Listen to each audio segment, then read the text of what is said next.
Pozdrav ljudi!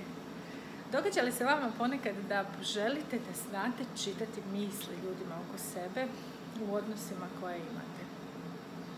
Meni se to jako često događalo prije nego sam upoznala sve metode koje znam i prije nego što sam upoznala NLP koji mi je omogućio da zapravo ne da čitam misli ljudima toliko koliko da spoznam što se krije iza nekog ponašanja.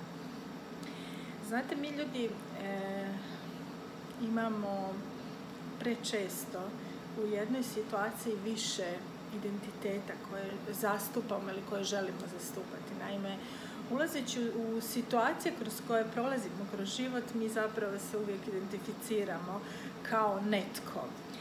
Doma smo supruge, majke, na poslu smo djelatnici, u nekim trećim sredinama nešto treće, prijatelji ili ne znam, neke druge uloge glumimo. I sad sam rekla jednu riječ glumimo, gdje zapravo upravo se to i događa. Dakle, mi ljudi imamo jednu predodžbu sebi koju nosimo unutar sebe i upravo zato što imamo tu predodžbu o sebi, mi vrlo često imamo potrebu da upravo tu predodžbu o sebi drugi ljudi ne primijete. Razlog tome naravno jeste nekakvo, u najblažu ruku, nisko samopouzdanje, ali možemo slobodno reći nekakva mišljenja o sebi koja imamo, koja smo stekli kroz život, koji su nam neki drugi ljudi dali, rekli, informirali nas, najčešće naravno roditelji, ali i drugi ljudi. Ima puno mišljenja o sebi koje smo sami stvorili. Prolazeći različite situacije kroz život, mi stalno iznova donosimo nekakve zaključke o sebi, o svijetu, o životu. I zapravo te predodžbe o sebi, mi mislimo da te predodžbe o sebi cijeli svijet o nama ima iste takve. Međutim, to nije istina.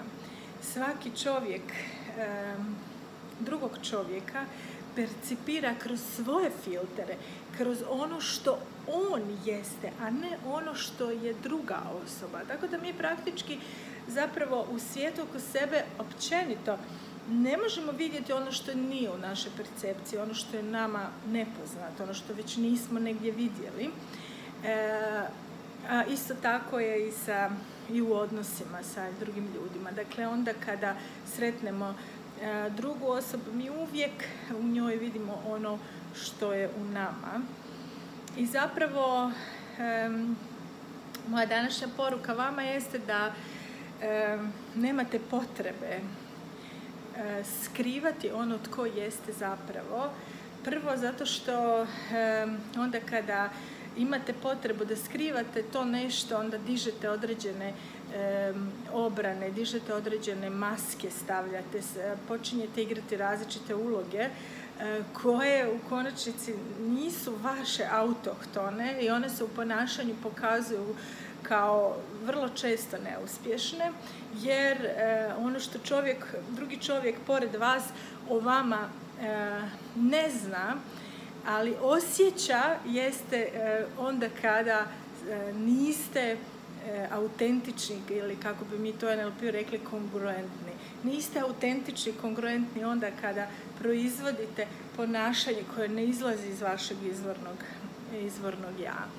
I zato je NLP omogućio da mi zapravo sve te uloge koje ljudi koriste, koje mi koristimo, prepoznamo u drugim ljudima kako bi puno lakše, jednostavnije vodili komunikaciju, kako bi ponekad u nekim situacijama u kojima ne razumijemo zašto su neki drugi ljudi napravili to što su napravili, pogotovo onda kada naprave upravo suprotno od onoga što je bilo dogovoreno, recimo, ili što je bilo očekivano, ili što je bilo ljudski, da razumijemo zašto su napravili zapravo to i koja obrana, čemu služi obrana koju su podigli, odnosno koju su upotrijebili ponašanjem koje je bilo neočekivano, koje nije bilo standardno, i da zapravo saznamo i spoznamo koja je to misao o sebi koju oni imaju lošu, koju prikrivaju upravo tim ponašanjem koje vrlo često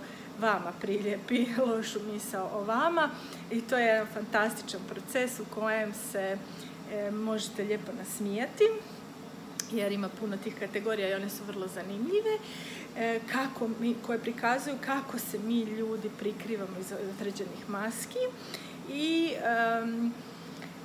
puno nam mogu služiti u komunikaciji i pogotovo u dobrom osjećaju prema sebi, jer kad znamo da nije do nas, onda nam je puno lakše.